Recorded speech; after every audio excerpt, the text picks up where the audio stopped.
আলিপুরদুয়ার রবীন্দ্র মঞ্চ ভবনে আনুষ্ঠানিকভাবে ফাইলেরিয়া মুক্ত সমাজ গড়তে আলিপুরদুয়ারে গণ ওষুধ সেবন কর্মসূচির উদ্বোধন করা হয়। কর্মসূচি উদ্বোধন করেন আলিপুরদুয়ার জেলা পরিষদের সভাধিপতি স্নিগ্ধা শৈব ও জেলা শাসক আর বিমলা। জানা গেছে, গত নভেম্বর মাসে জেলা জুড়ে রাত্রিকালীন রক্তের নমুনা পরীক্ষা করা হয়। সেই পরীক্ষায় জেলার 4টি ব্লকে সংক্রমণ ধরা পড়ে। সেই ঘটনায় মশাবাহী ফাইলেরিয়া রোগ নির্মূল করতে এই কর্মসূচির উদ্যোগ নেওয়া হয় স্বাস্থ্য দপ্তরের পক্ষ থেকে। এদিন আনুষ্ঠানিকভাবে ওষুধ সেবন করেন জেলা পরিষদের সভাধিপতি ও জেলা শাসক। অনুষ্ঠানের উপস্থিত অতিথিরা জেলায় 9 লক্ষেরও বেশি নাগরিকদের এই ওষুধ দেওয়া হবে।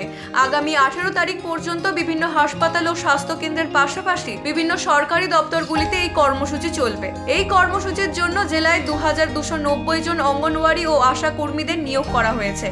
বাড়িতে আর যে হেলথ সেন্টারে সেখানে আমরা প্রোগ্রাম করব।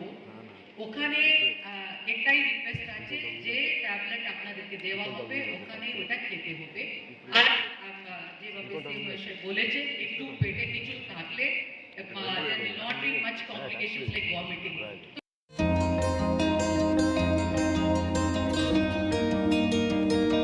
আলিপুরদুয়ার থেকে পার্থ প্রতিম দাসের রিপোর্ট, ইউ বাংলা টিভি।